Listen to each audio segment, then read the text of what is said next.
Natal Fake. Natal Fake é a série que a gente está tendo nesse mês de dezembro. Natal Falso. E o nosso objetivo é exatamente trabalhar o que não é Natal e o que é Natal. Nosso objetivo nesse mês tem sido trabalhar exatamente algumas coisas que são colocadas para nós pela cultura, pelo mundo, que não são, ou que não significam, ou que não simbolizam Natal, e aquilo que realmente é. Tenho falado para vocês que as fake news começaram a ficar extremamente populares nos últimos tempos, e não era diferente, não seria diferente com a mensagem bíblica. E nós trabalhamos hoje a terceira semana, trabalhamos na primeira semana com vocês essa atmosfera artificial que foi criada em torno desse evento chamado Natal. Uma atmosfera mentirosa, uma atmosfera falsa, cheia de materialismo, cheia de libertinagem e que não reflete o genuíno sentido e sentimento daquilo que é Natal. Uma atmosfera falsificada.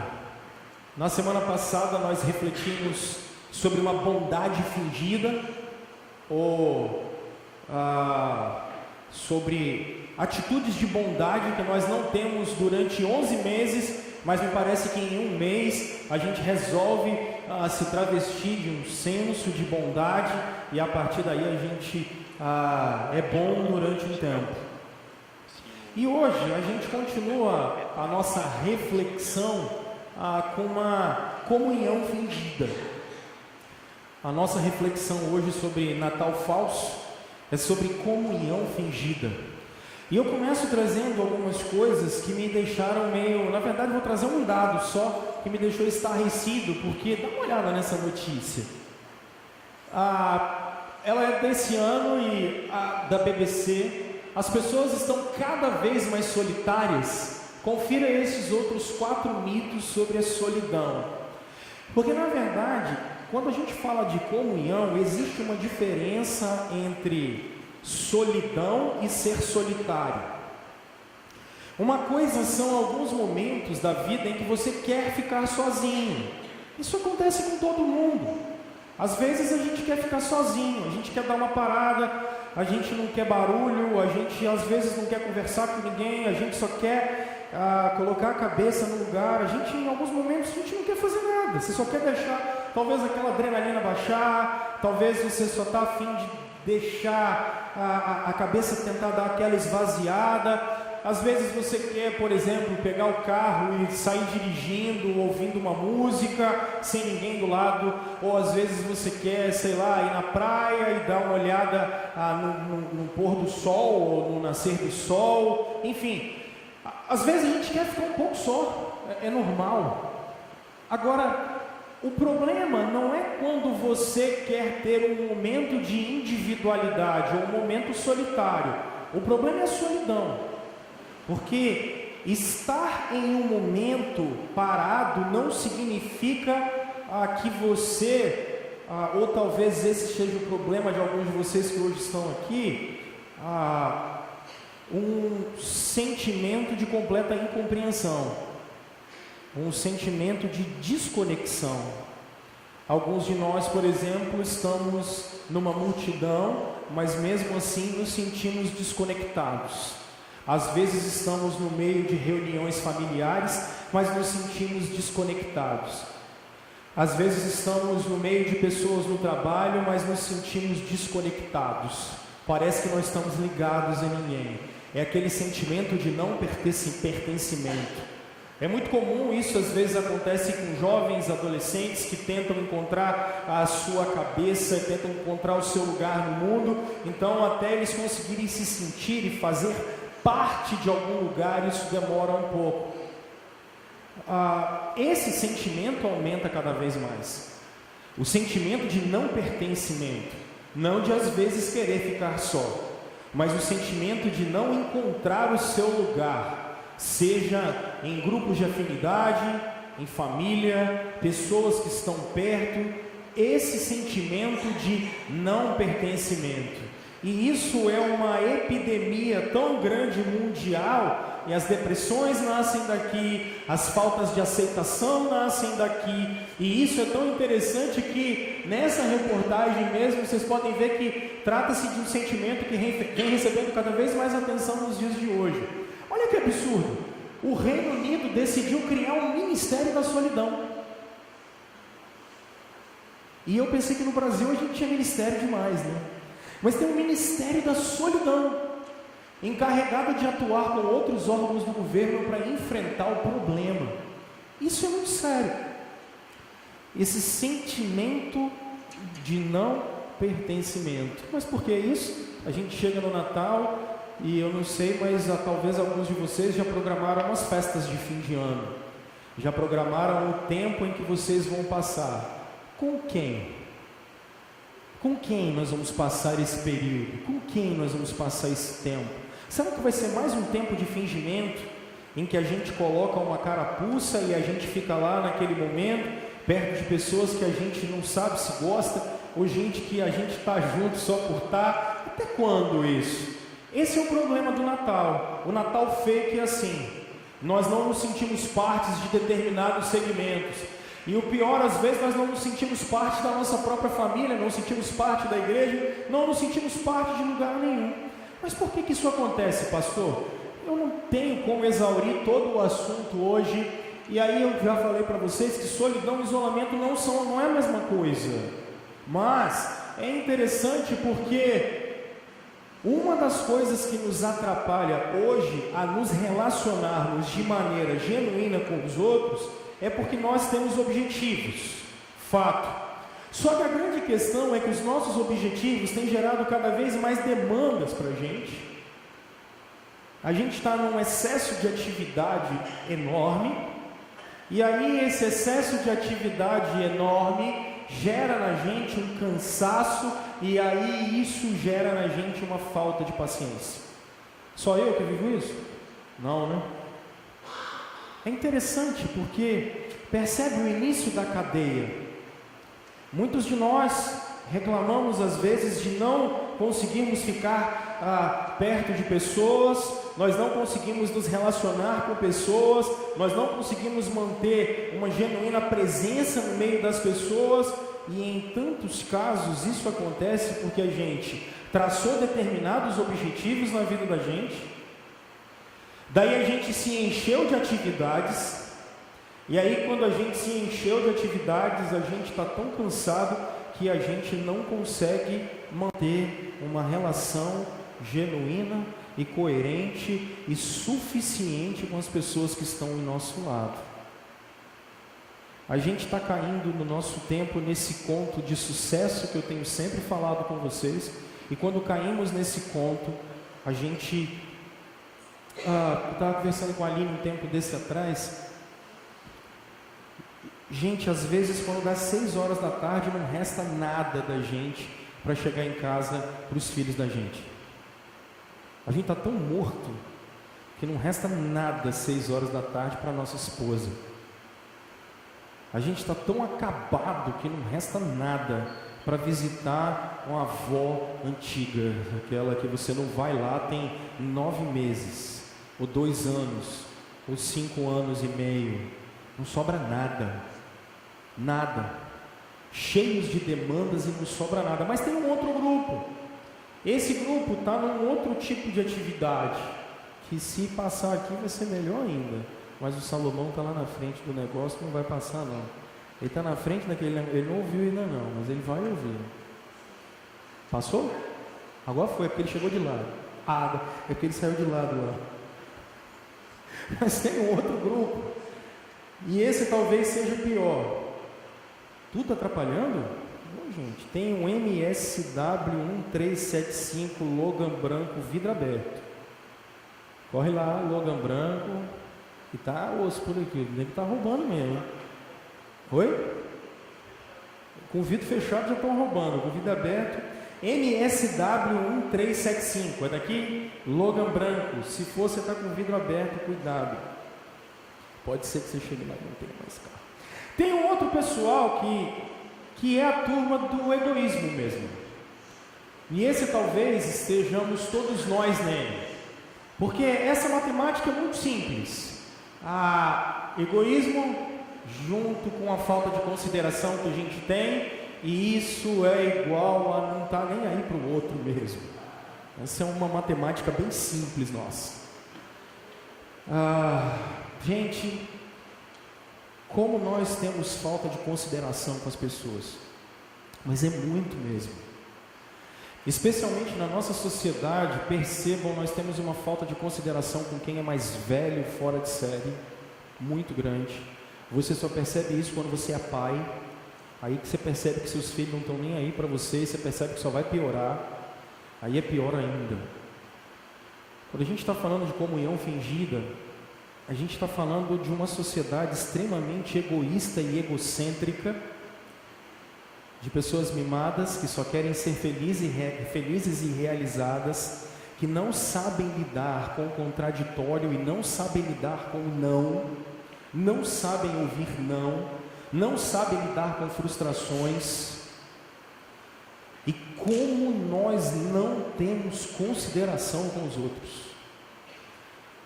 Nós não temos consideração com pessoas, às vezes, que passaram pela nossa história e fizeram diferença na história da gente. Não temos consideração por pessoas que levantaram a gente em determinados momentos. Não temos consideração. Alguns sociólogos, eles costumam dizer que isso é porque nós estamos na sociedade do ESC, delete, backspace. Para você que é mais velho, é mais ou menos assim: quando você quer fechar uma página em alguma coisa, você aperta o ESC e sai dela. Se você não quer ter um amigo em alguma rede social, você dá um delete nele. E se você quer apagar alguma frase, você só aperta backspace e está tudo resolvido. Só que quando a gente fala de relações humanas, não é assim. Não dá para apertar ESC, delete e dar um backspace nas pessoas. Não dá para fazer isso. E isso atrapalha a gente, porque nós somos extremamente egoístas e só pensamos em nós mesmos. E como é que a gente consegue mudar isso nesse fim de ano? Como é que a gente faz esse negócio? Eu percebo um texto bíblico do encontro de Isabel com Maria, ou de Maria com Isabel. E aqui eu estou usando a nova tradução linguagem de hoje, que estava melhor para vocês entenderem. O texto bíblico diz o seguinte: alguns dias depois, na versão, a revista atualizada está naqueles dias. É a mesma expressão que vai ser usada por Jeremias no capítulo 33 e no capítulo 50, como vão se referir exatamente na vinda do Cordeiro de Deus. Parece que Lucas está fazendo exatamente para repetir os termos do Antigo Testamento. É muito bonito isso. Alguns dias depois, Maria se aprontou e foi depressa para uma cidade que ficava na região montanhosa da Judéia. Que região montanhosa é essa, pastor? 99% de certeza que isso é a cidade de Hebrom, uma cidade de Judá. Por quê? Porque Zacarias, pai de João Batista, marido de Isabel, é sacerdote. E uma das cidades dos sacerdotes da tribo de Judá era exatamente em Hebrom, porque era a cidade dos descendentes de Calebe, aonde ele, em Josué capítulo 15, havia recebido essa terra como herança. Era uma viagem de mais ou menos 96 quilômetros a 100 quilômetros que Maria possivelmente fez a pé.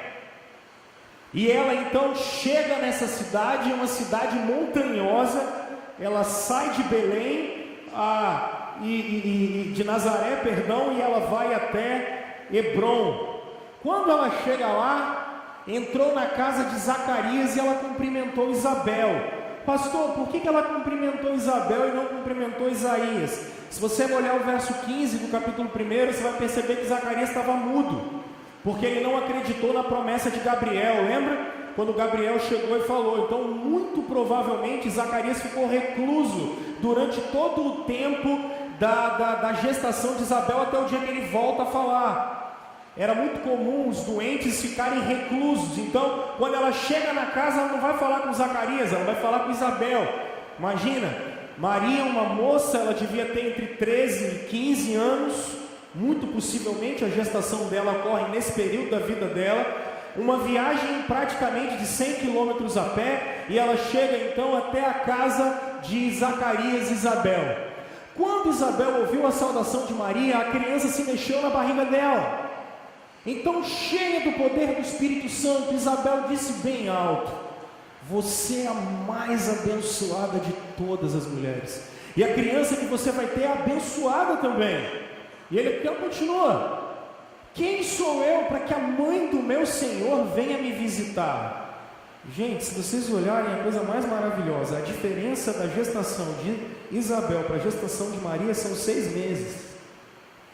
Agora você imagina, Maria está com o que dentro da barriga? A primeira vez que a gente fez o ultrassom da Elis, e a Elis é um cisto que deu errado, né? A Aline tinha um cisto no ovário, foi lá fazer um ultrassom, aí quando chegou, veio com a Elis na barriga. Eu falei: que cisto grande, tem 10 anos esse cisto já, acabou de descer. Falou: pai, eu não quero ir na igreja não, estou cansado. Tem 10 anos o cisto da Aline. Mas foi muito legal, porque no dia que ela chegou lá, ela foi para ver como é que estava o ovário. Quando chegou lá, eu trabalhava, eu era farmacêutico na época, eu estava na farmácia, ela chegou, pegou até um táxi, paguei, né, claro. Aí ela chegou, e quando ela chegou, ela olhou e falou, botou minha mão na barriga dela e falou assim: amor, tem um neném aqui. Aí eu falei: mas cadê? Aí ela abriu, gente. Isso aqui é 1000 vezes maior, né? Tipo, meu bem, era 6 milímetros, era alguma coisa irrisória, era uma coisa que não existia praticamente. Quanto tempo de gestação ela tem aqui? Os caras dizem que possivelmente essa viagem dela durou 3 a 4 dias, Maria andou pra caramba, 100 quilômetros em 3 a 4 dias. Quando aquele negócio pequenininho, e possivelmente por que Maria está indo até Hebrom para visitar Isabel? Ela está indo até Hebrom para visitar Isabel, a principal corrente diz assim, cara, ela ia começar a ficar mal falada na região. Ela ia começar a ficar mal falada. Lembra que eu falei com vocês semana passada que ela já tinha passado por um ritual de pré-casamento com José, mas ela ainda não tinha efetivado o casamento, eram os esponsais que eu falei com vocês semana passada.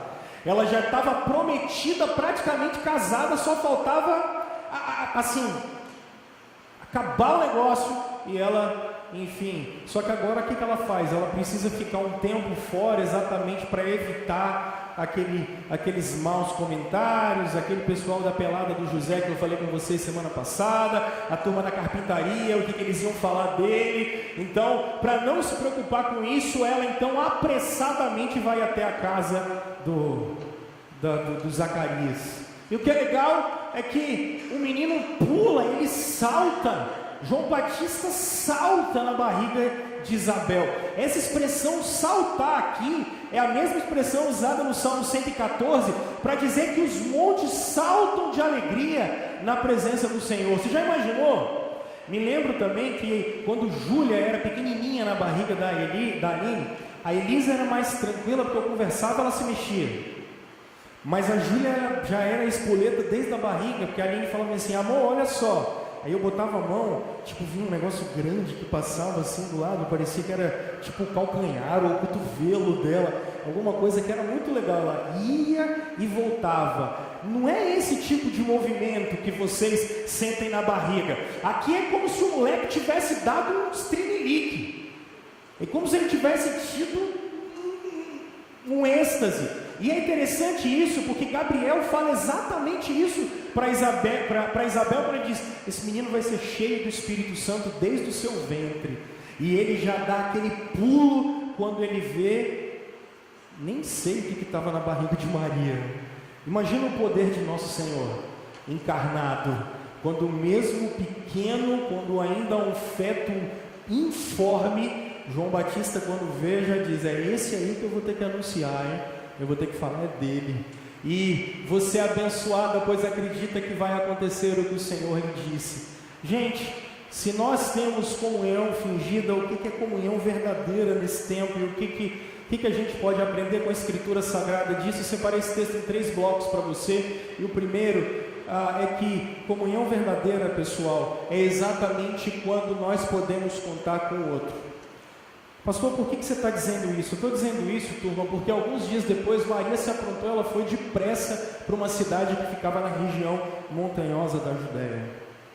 Eu já dei um pano de fundo histórico para vocês.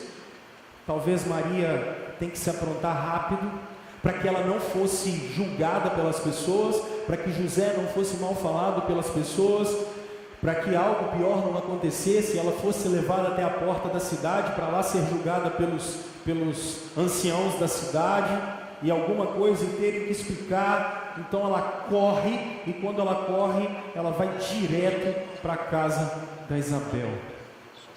Pessoal, eu queria fazer uma pergunta para vocês, e ela é exatamente essa aqui.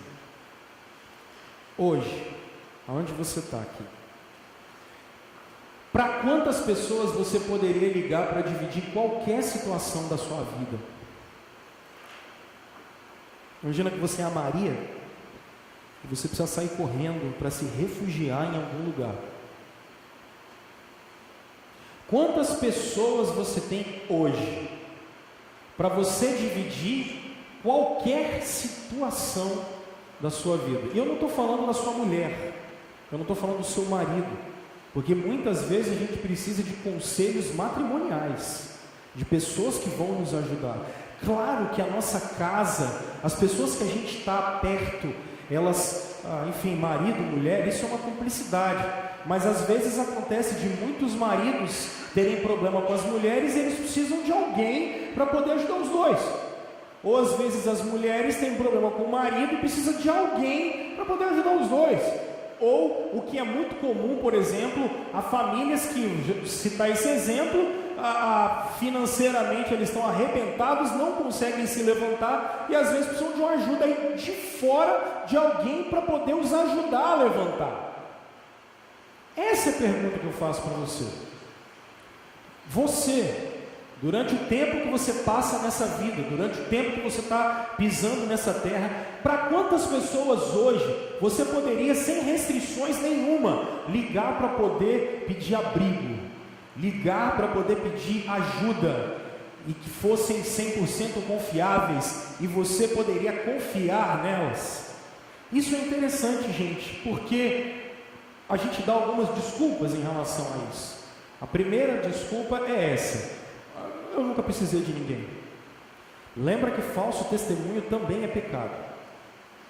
E quando eu estava pensando nesse exemplo, eu estava lembrando exatamente do excepcional poeta brasileiro Benito de Paula. Lembra dele? Se não lembra, vocês vão fazer aula de literatura com Osiel, por favor, para ele ensinar para vocês música popular brasileira que vocês estão precisando. Eu estava lembrando de uma música do Benito de Paula que dizia assim: acaba a valentia de um homem quando a mulher que ele ama vai embora. Tanta coisa muda nessa hora que o mais valente dos homens chora. Aí é mais legal assim: diz que faz e acontece, que não tem medo de nada, levanta a voz, fala alto, maltrata a mulher amada. Quando ela cisma e vai embora, a montanha se desmancha e o mais valente dos homens chora como criança. Isso serve para você que diz assim: eu não. Porque quando precisa, e você sabe que precisa, a gente sempre se desmancha. A gente diz que faz e acontece, mas todos nós precisamos de auxílio em algum momento da vida da gente. E para quem a gente pode ligar? E com quem a gente pode contar?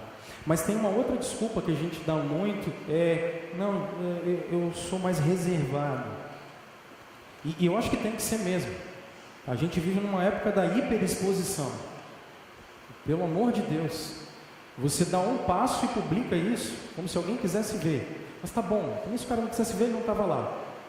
Mas é uma necessidade de afirmação tão grande que a gente tem, e a gente fala assim: eu sou mais reservado. Pessoal, eu já disse isso para vocês, eu acho que a gente tem que ser bem reservado mesmo. Intimidade na vida da gente, eu acho que tem que ser para poucos, eu acho. Agora, ser reservado não significa ser solitário. Ser reservado não significa ser sozinho. Ser reservado não significa que você não tem que ter pessoas à sua volta, e essas pessoas que você faz diferença na vida delas, e que elas fazem diferença na sua vida, precisam existir. Mas tem uma outra desculpa que a gente sempre dá, que é essa assim: eu não posso confiar em ninguém.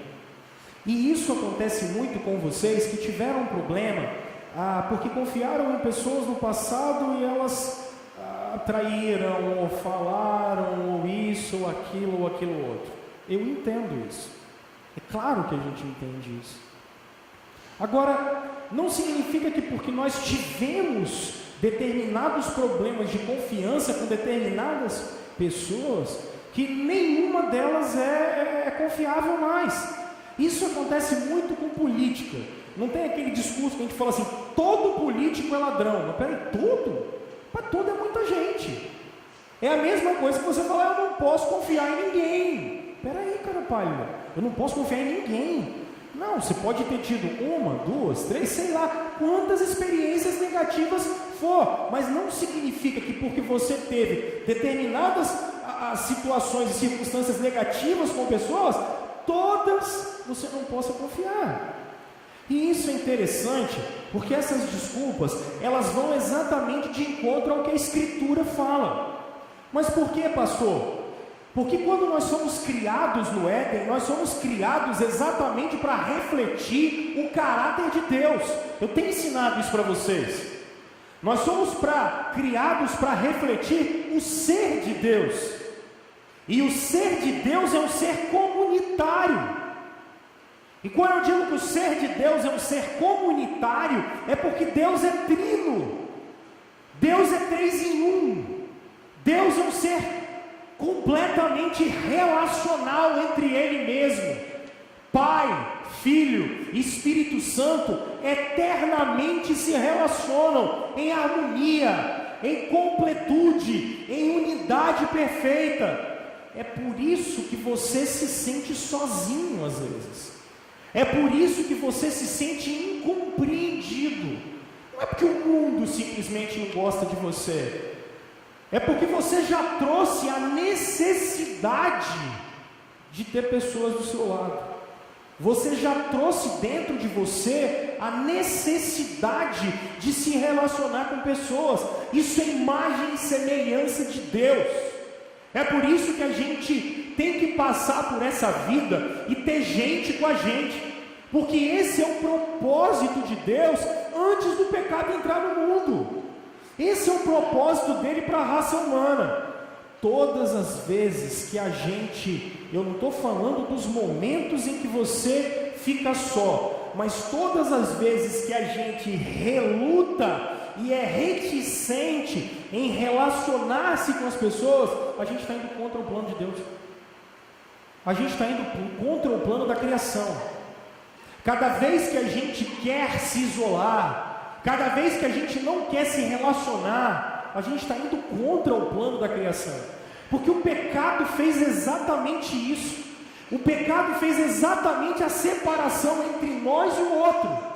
Por isso, especialmente a gente que é salvo em Jesus Cristo, nós que confiamos em Jesus, que colocamos nele a nossa esperança, que nascemos de novo por causa da palavra da verdade, gente, nós, os crentes, eles são indesculpáveis, quando na verdade, ao invés de fazerem parte e serem as pessoas que mais atraem os outros para perto, jogam para fora.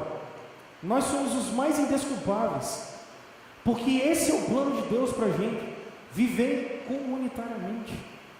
E quando a gente olha alguns exemplos da Escritura, a gente vai perceber que, por exemplo, o nosso Senhor, olha que coisa curiosa. Olha o que acontece com ele. Então foram para um lugar chamado Getsemane. Jesus disse aos seus discípulos: sentem-se aqui enquanto eu vou orar. Ele levou consigo Pedro, Tiago e João. De 12, 3 estavam mais perto dele. De uma multidão, 12 estavam mais perto. Mas 3 estavam mais perto ainda no momento em que ele estava passando muita dificuldade. Jesus tinha com quem contar. O problema é que com quem ele tinha que contar resolveu tirar um cochilo. Acho que eles comeram demais na ceia, deu um sono neles, já estava tarde e resolveram dormir. Mas não é só nosso Senhor que vive isso. Porque quando vocês olham, por exemplo, o apóstolo Paulo, na sua última epístola, preso em Roma, sozinho, olha o que ele diz: eu já estou sendo derramado como uma oferta bebida, está próximo o tempo da minha partida, combati o bom combate, terminei a corrida e guardei a fé. Ele vai dizer, aqui, eu dei mole aqui na hora de fazer esse negócio. Agora me está reservada a coroa da justiça que o Senhor, reto juiz, me dará naquele dia, e não somente a mim, mas também a todos quanto amam a sua vinda. Olha o clamor de Paulo. Ele está dizendo, gente, eu vou morrer. Ele está falando para o Timóteo, procura vir ter comigo depressa. O cara tem para quem mandar uma carta, Jesus tem para quem chamar, e Paulo tem alguém para mandar uma carta. E não só isso, e se você olhar, só Lucas está comigo. No momento da dificuldade, esse cara tem alguém do lado dele. A pergunta que eu faço para você, quem é que você tem? Quem você tem? Relacionamentos genuínos, especialmente esses que a gente faz no fim do ano, e comunhão verdadeira, nasce quando nós temos pessoas para poder contar. A pergunta que a gente faz para vocês hoje, com quem vocês podem contar? Segundo, gente, comunhão verdadeira nasce quando ela é centrada em Cristo. Dos versos 41 a 43. Personagem central aqui é Jesus. A razão do encontro é Jesus. Maria só vai até a casa de Isabel por causa de Jesus. Quando eu digo para vocês que a relação precisa ser voltada, é que, percebam isso, Isabel cheia do Espírito Santo. E no encontro de casais do ano retrasado, o pastor, eu não lembro quem era, se era o Glauter ou o Marcos Nolasco, mas eu sei que isso já tem 2 anos. E esse ano, outro, ele falou essa frase que eu achei maravilhosa. O melhor tipo de pessoa para nos relacionarmos são as cheias do Espírito Santo. E Paulo vai dizer isso, a carta aos Efésios: não vos embriagueis com vinho, mas enchei-vos do Espírito. O melhor tipo de gente para a gente se relacionar são pessoas cheias do Espírito Santo. Mas por que, pastor? Simplesmente, gente, porque o propósito de Deus para mim e para você é exatamente que a gente deixe de ser a gente mesmo, para que a gente seja como Cristo é. E esse processo de enchimento do Espírito Santo é algo diário na vida, especialmente dos crentes. E aí, aqui eu estou querendo dizer, não para que você só procure pessoas então cheias do Espírito Santo para se relacionar. Não é disso que eu estou falando. Porque senão vai parecer que a crente só pode se relacionar com crente. E é exatamente o contrário. Crente tem que se relacionar com não crente. Porque senão como é que as pessoas vão saber quem é Jesus? Como é que as pessoas vão conhecer o Evangelho? Agora vocês têm que ser o tipo de gente que as pessoas vão se relacionar, que são pessoas cheias do Espírito Santo. Gente, é interessante isso, porque a gente tinha que ter uma visão diferente do relacionar-se com o outro. Um dia desse para trás, eu fui num culto, Jader e eu, de aniversário da primeira igreja, num sábado à noite, e quando nós voltamos, Jader me deixou em casa, e eu fui até um encontro que a Aline estava tendo dos professores lá da escola dela. Foi um momento muito especial, porque era aniversário da primeira igreja, eu tinha que ir de terno, e se eu parasse em casa, como o Jader botou, para trocar de roupa, para ir, eu não ia. Não sei se vocês têm isso também? Passar em casa, tem que... não vou não. Aí eu resolvi ir de terno. Agora, gente, festa de final de ano de repartição pública, o pessoal mostra a cara, hein? Rapaz, o pau estava quebrando, misericórdia, que coisa horrorosa. Deus me livre. Aí eu cheguei de terno, já era um estranho no ninho, aquela galera suada, aquela fumaça branca, aquele negócio que faz tossir. Aí, foi muito legal. Eu cheguei, fiquei na minha, mas eu acho que já estava destoando. Só olhou e falou, bom, não, acho que é confiável. Mas eu estou brincando assim, o mais especial, eu conversei, a gente parou para conversar com 3 pessoas, a gente já estava lá, paramos para conversar com 3 pessoas.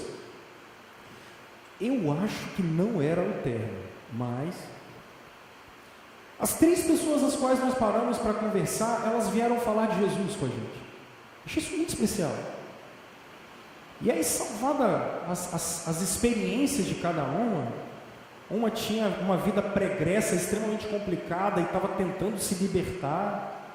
Uma outra pessoa falou bem assim, olha, você é pastor da igreja presbiteriana, eu já fui na igreja presbiteriana. E uma outra pessoa falou bem assim, eu não sou nada não, mas eu queria me batizar. Achei fantástica a experiência. Mas o mais legal é o que as pessoas falaram comigo assim, falaram, olha, sabe o que a gente acha legal na Aline? Elas falaram, olha, legal que ela nunca falou nada, mas a gente, sempre que chegou perto dela, tinha uma palavra legal. Sempre que a gente chegou perto dela, poxa, ela sempre tinha um conselho legal para dar para a gente. Até o dia que a gente tinha festa aqui, ela pediu, ligou e falou, gente, eu tenho que ver com o Rômulo. Ai dela se não ver nesse pedido. Engraçado, minha nega, quando a gente fala a história assim, o pessoal agora estão tudo prestando atenção em mim, olha, querendo saber da vida dos outros, né? Vocês não valem nada. Brincadeira. Olha aqui, mas isso me chamou a atenção porque isso gerou uma reflexão na gente quando nós viemos embora, e nos outros dias isso gerou uma reflexão na gente também. Porque exatamente naquele momento, naquele ponto em que algumas pessoas falariam assim, eu sou crente, eu não vou nesse lugar não. Foi exatamente o momento que a gente teve, porque o ano todo ela pôde testemunhar do Evangelho sem abrir a boca. O ano todo ela pôde testemunhar do discipulado de Cristo. O ano todo só com a atitude diária, com a maneira de agir, às vezes com a maneira de colocar uma palavra ou outra. E as pessoas chegavam e falavam assim, poxa, dá para ver que a família de vocês é diferente. Pessoal, isso é algo que tem que ser corriqueiro na vida da gente. Isso é algo que tem que ser corriqueiro na nossa vida. As pessoas esse é o reflexo da gente viver cheio do Espírito Santo. Jesus não pode não fazer diferença, não só no meu caráter, mas na maneira com a qual eu me expresse. Se a luz chegou em cima de mim, automaticamente eu não preciso. E uma das coisas especiais é que as pessoas falavam pra gente assim, nossa, mas vocês não são esse tipo de crente chato que quer ficar convertendo todo mundo, né? Já parou para pensar? O ano passado, nos 500 anos da Reforma, a gente foi fazer uma das 200 sessões solenes que nós fizemos.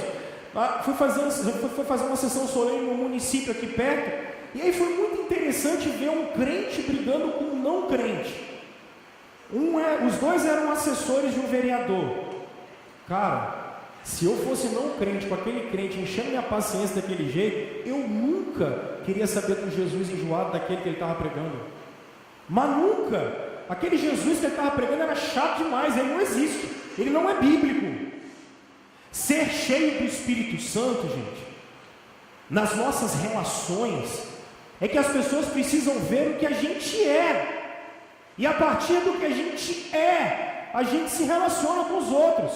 E quando eles olham para nós, e é isso que Deuteronômio 4, 5 e 6 vão dizer, as nações deveriam olhar para Israel e falar bem assim, da onde vocês tiraram um modelo de lei tão grande que a gente nunca pensou nisso? Da onde vocês tiraram uma relação com Deus tão grande que a gente não conhece? As pessoas devem olhar para nós e perceber assim, por que você tem essa característica que você tem? Por que você é desse jeito? E aí você não vai falar, foi porque meu psicólogo falou, ou porque eu fiz faculdade, mas é porque um dia eu acreditei num Cristo que veio naquela cruz para que eu morresse, mas para que Ele nascesse em mim. O que você está vendo aqui não sou eu, mas é Cristo em mim. É isso. É isso, é assim que as nossas relações devem ser. Mas a gente pode adiantar, porque uma outra coisa que acontece, eu já falei isso. Essa é legal. Isabel é mais velha. Isabel é mais velha. Essa cultura aqui não valoriza jovens. Jovens diferente da nossa cultura. Essa cultura aqui ela valoriza pessoas idosas. Isso aqui que está acontecendo não é normal. Não é normal uma senhora velha elogiar uma senhora jovem. Se isso pode existir, porque eu estou falando porque elas já são casadas, as duas se chamam de senhora. Não é normal. Esse movimento do texto historicamente está errado. Uma mulher mais velha falar para mais jovem que ela é a mais abençoada de todas as mulheres, isso aqui está errado historicamente. Isso não é normal. O normal seria Maria falar: nossa, Isabel, você é abençoada. Não Isabel falar com Maria. E outra coisa, mães, elogiar a filha dos outros, porque o menino é feio, vocês sabem disso. Menino, quando nasce, é a coisa mais horrorosa que tem. A gente só fala que é bonito para ser. Tu tem cara de joelho, não muda nada. Você chega no. Mas você fala que é o moleque mais bonito que tem. E ai de você falar que Elisa e Júlia são feios. É porque Isaac e Danus não estão aqui. Mas fala que Benjamin é feio. Você vê, é ruim. Juliana está lá. Fala que Melinoves que é feio. É ruim. Falar que o filho do outro é bonito e mais abençoado que o seu. Você está de brincadeira. Numa cultura em que as mulheres eram valorizadas pelos filhos que tinham. Isso aqui não é normal. O meu filho, tudo bem. Agora o filho do outro, não. Só que agora eu quero que você seja sincero com você. Cara, você consegue se alegrar com a felicidade do outro? Ou você só tem inveja?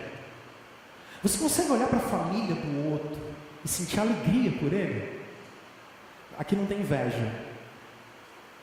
Comunhão é quando eu olho para a Sueli, eu estou feliz com a Sueli, porque ela teve um neto, ela casou uma filha, ela casou aquele menino ali, aquele menino ali.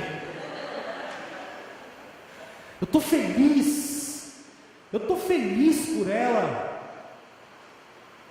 E mesmo se eu não casei os meus, mas eu estou feliz porque ela casou o dela. Que bom que ele conseguiu um emprego. Que legal que ele conseguiu aquela realização. E eu sei que dentro de vocês fica aquele negócio te mordendo, porque ela tem o cabelo mais liso que o meu, porque a chapinha dela funcionou e a minha não.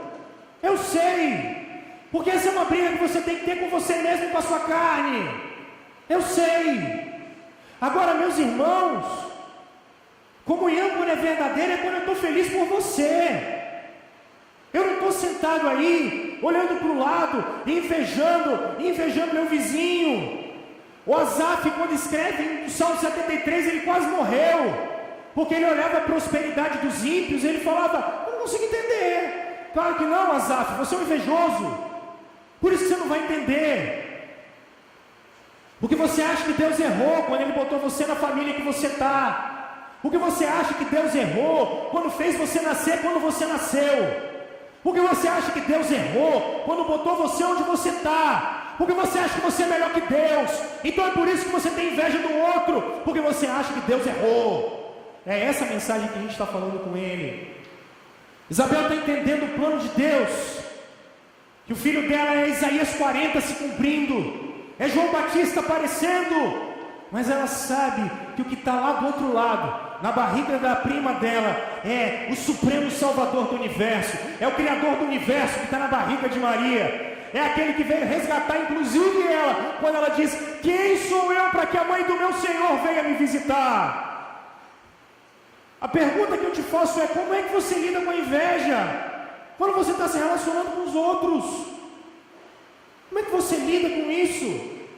Porque quando você sente inveja, não é só essa mensagem que você está passando para Deus, essa insatisfação de que Deus errou, mas é a incapacidade de entender o seu lugar, de entender que você tem um plano aonde você está, fazendo o que você está fazendo, que Deus criou quem você é, para que você seja uma bênção aonde você é, porque você vai chegar a lugares que eu não vou chegar.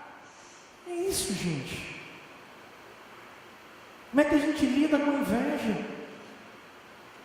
Mas esse ponto ainda é legal, porque olha só, Isabel cantou bem alto, relação de louvor, uma relação de comunhão que gera louvor.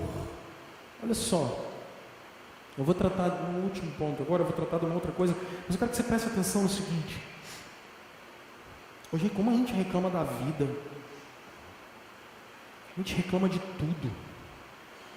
Tem gente que a gente vai conversar, e misericórdia, rapaz. Não dá para conversar, porque reclama da vida, reclama de tudo. E aí vem uma outra coisa, quando as pessoas conversam com você, o que sai da sua boca? O que sai da sua boca? É sempre eu, meu, para mim? Alguma coisa que glorifique a Deus sai da sua boca quando você se relaciona com as pessoas? Alguma coisa que gere adoração a Deus sai da sua boca? Quando as pessoas entram em contato com você, alguma coisa que faça elas ficarem mais perto de Deus, há algum cântico de louvor que sai da sua boca? Coisas do tipo: eu estou aqui, mas não foi pelo meu esforço, foi pela graça de Deus. O Rafael está chegando aqui hoje, por exemplo, talvez no momento mais especial da vida dele, da Ju, do Givanilto, da Maria Ângela, da família toda. O que se espera é que quando ele chegue, para sempre e sempre ele diga: isso aqui é por causa da graça de Deus. Isso é por causa da graça de Deus. Termino dizendo para vocês que comunhão verdadeira, gente, gera alegria contagiante. Acho isso fantástico, porque olha só, a criança ficou alegre. Comunhão verdadeira gera alegria. Aqui, deixa eu só trabalhar isso com vocês. O que gente chata faz? Gente chata faz o seguinte: primeiro reclama de tudo. Misericórdia. Vocês são assim ou já tiveram com alguém assim? Vocês não são assim não, né? Só tiveram com alguém, né? É sempre o outro que é, a gente nunca é. Sempre é o outro, claro. Mas sabe o que é isso? Sabe por que sempre o outro é chato? É porque a gente acha que é melhor do que o outro sempre. Isso é verdade. Isso que acontece. Percebam que se as coisas não forem do nosso jeito, elas sempre estão erradas. Já parou para pensar nisso? Se as coisas não são do nosso jeito, elas estão erradas. E eu estava pensando exatamente nisso, que se você for daqui para Vila Velha, você pode passar por São Torquato pela Lindenberg, você pode passar por Vitória para a Terceira Ponte, ou você pode passar agora pela Oeste-Oeste. Tem vários caminhos para chegar para Vila Velha. Não existe só uma forma de fazer as coisas. Só que a grande questão é que a gente é tão arrogante que, se não for do nosso jeito, eu não estou falando que você não possa ter um jeito peculiar de fazer as coisas, mas se não for do seu jeito, não quer dizer que está errado. Isso é um grande problema na educação de filhos, tá? Porque os pais acham que só existe uma maneira de fazer, e aí eles querem que os filhos façam tudo do jeito que eles querem, e às vezes é diferente. Mas isso não é desculpa para esse monte de moleque à toa aí que não tem o que fazer também. Mas tem gente que reclama de tudo, está tudo ruim. Rapaz, é uma coisa horrorosa. Mas não é só isso não. Tem gente que vive doente. Não estou falando que você não fique doente. Mas caramba, tem uma galera. Pode ficar doente. Mas tem um cara que você fala com ele: e aí, tá tudo bem? Rapaz, não tá não. Vocês estão rindo por quê? Tá tudo bem? Não, apareceu aqui. Fui ontem cortar o cabelo, fazer a barba. Posso ouvir um glória a Deus? Então, fui fazer a barba. Daí o cara pegou, falou assim, um amigo de infância, chegou, falou: rapaz, meu nervo ciático, eu fico por 30 anos, velho. Vive doente. Terrível. Não estou falando que você não possa ficar doente. Pode, claro que você pode ficar doente. Não tem problema.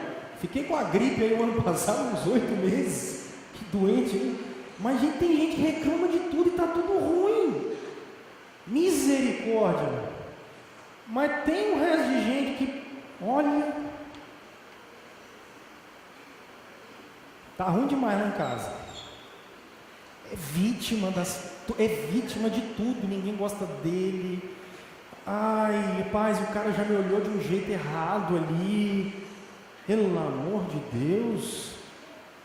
Todo chegou num lugar para aquele cara, não gostei muito dele, ele não gosta de mim. Então, assim, eu chego em todo lugar, o cara não gosta de mim, rapaz, olha só. Parece que ele é o centro do mundo. E todo mundo vive em torno daquele cidadão. É um vitimismo, porque todo mundo olha para mim e eu não presto. Ó, vida. Gente, misericórdia. Adepto da teoria da conspiração. O chefe chegou com um problema, foi culpa dele. Tudo ruim. O tempo todo. Quem aguenta? Aí a pergunta que eu faço é essa. Cara, quem aguenta ficar perto de alguém assim? Bom, você chega em almoço de família, o pessoal, todo mundo é vítima, ninguém gosta dele. O ano passado você falou comigo desse jeito, daquele outro.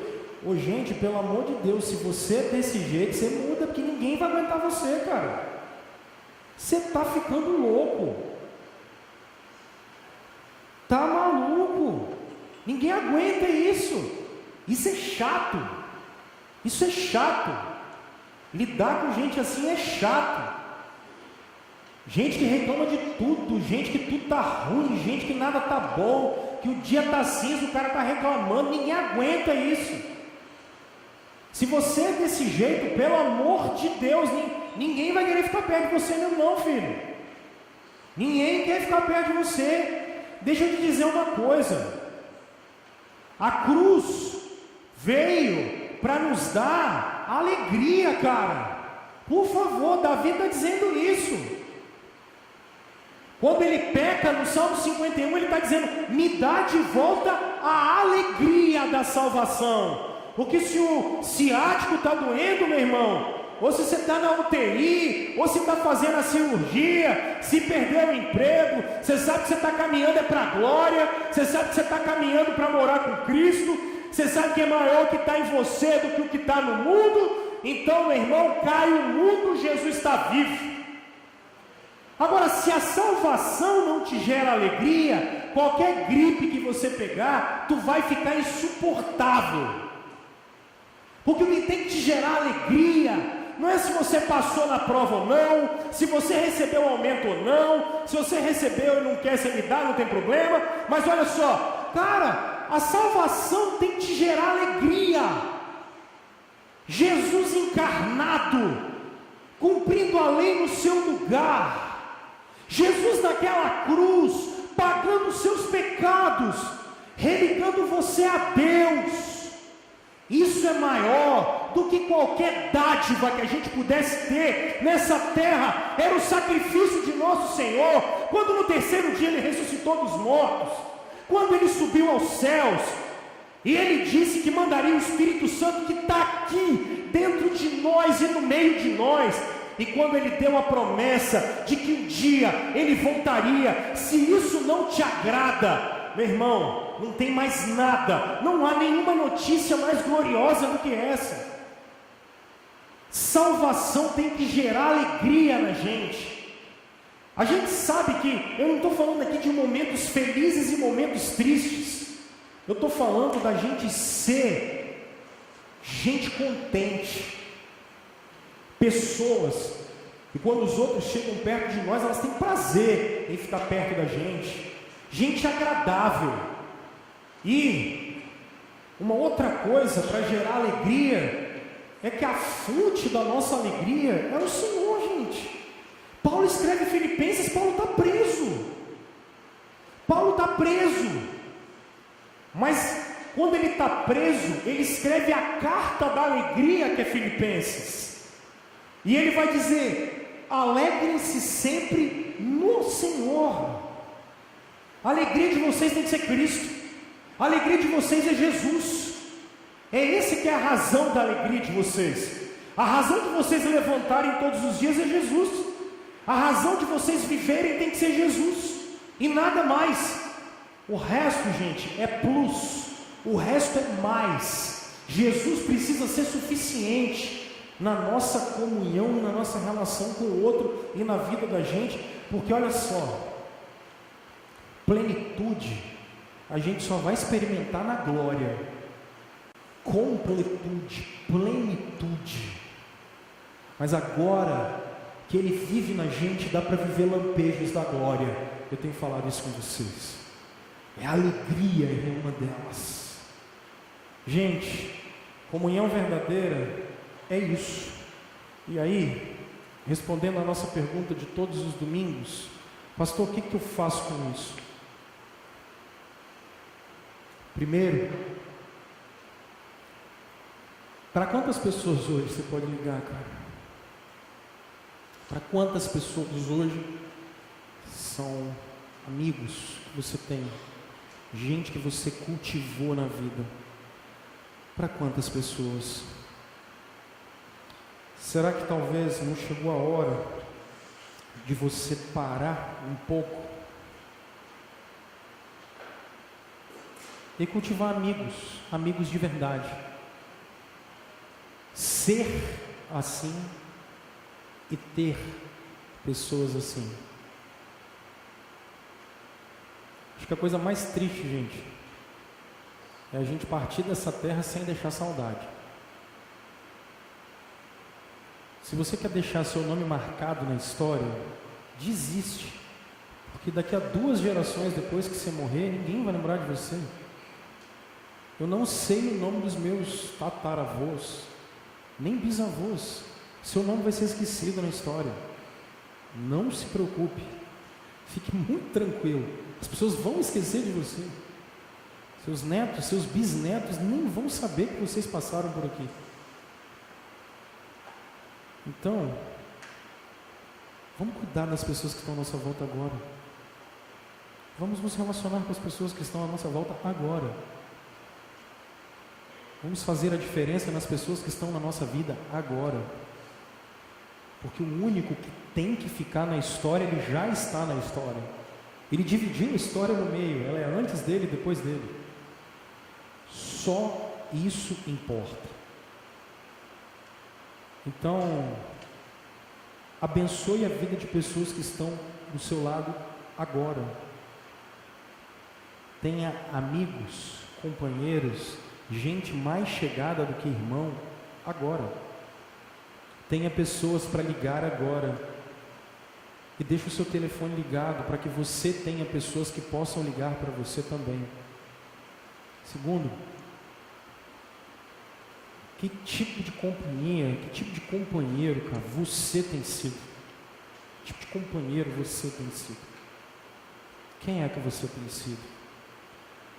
Por fim, cara, que tal você se encher do Espírito Santo, a fim da gente ser aquilo que Jesus quer que a gente seja?